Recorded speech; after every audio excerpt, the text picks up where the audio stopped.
Selamat siang, perkenalkan nama saya Richard Septian Hutagalung. Saya adalah CPNS dari Dinas Perhubungan Kota Bogor. Pada video kali ini saya ingin menceritakan kembali bagaimana proses pembelajaran saya di tahapan e-learning, yaitu pembelajaran sinkronus dan asinkronus yang sudah saya lewati. Saya jelaskan sedikit tentang pembelajaran sinkronus dan asinkronus. Yang pertama, pembelajaran sinkronus.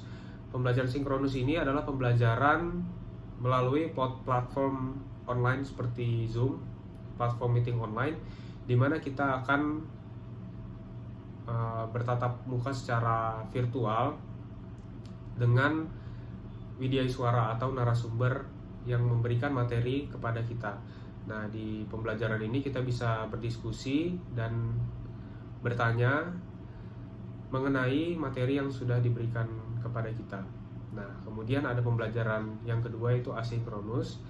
Pembelajaran ini kita bisa dibilang belajar secara mandiri dan mengerjakan tugas-tugas yang diberikan oleh widya suara kepada kita. Dan tugas-tugasnya sendiri berkaitan dengan materi yang sudah diberikan sebelumnya kepada kita melalui widya suara. Nah, dan tugas-tugas ini ditentukan deadline-nya bisa pada hari itu juga ataupun esok maupun lusa. Dan tugas-tugasnya sendiri ada dua jenis, ada tugas secara individu maupun tugas kelompok. Nah, dari materi yang sudah saya dapatkan yaitu materi tentang pada agenda pertama tentang wawasan kebangsaan dan nilai-nilai bela negara. Nah, dari materi ini saya mendapatkan ilmu bahwa kemerdekaan bangsa Indonesia itu tidak terjadi secara cepat, yaitu tapi melalui proses-proses yang bersejarah, seperti contohnya mulai dari pembentukan organisasi Budi Utomo yang bertujuan untuk meningkatkan pendidikan Indonesia serta kesadaran akan budaya Indonesia, kemudian Kongres Pemuda pertama, Kongres Pemuda kedua, dan akhirnya bisa memproklamasikan kemerdekaan Indonesia.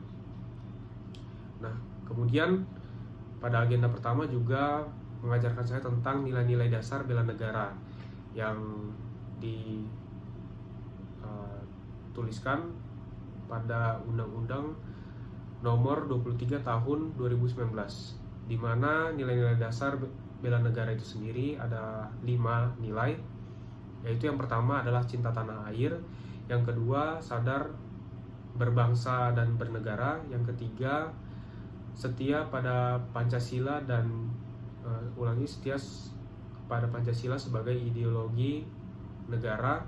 Kemudian yang keempat adalah rela berkorban untuk bangsa dan negara, dan yang kelima memiliki kemampuan awal untuk bela negara.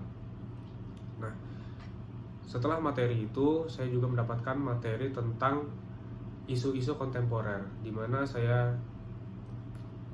diberitahukan seperti apa isu-isu yang bisa merusak persatuan bangsa Indonesia. Contohnya seperti korupsi, narkotika, terorisme, dan radikalisme, dan lain sebagainya. Nah, kemudian dari isu kontemporer ini kita sebagai ASN dituntut untuk memiliki pemikiran yang kritis menghadapi isu-isu, dan sebisa mungkin kita menolak adanya kegiatan-kegiatan yang bisa merusak persatuan bangsa dan negara kita.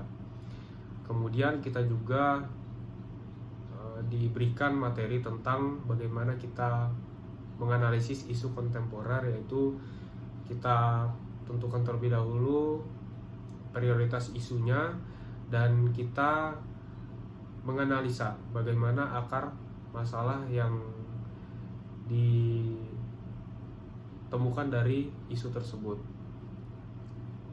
Kemudian dari pembelajaran ini juga saya mendapatkan tugas-tugas yang membantu saya untuk memahami lebih dalam mengenai materi-materi yang sudah diberikan kepada saya.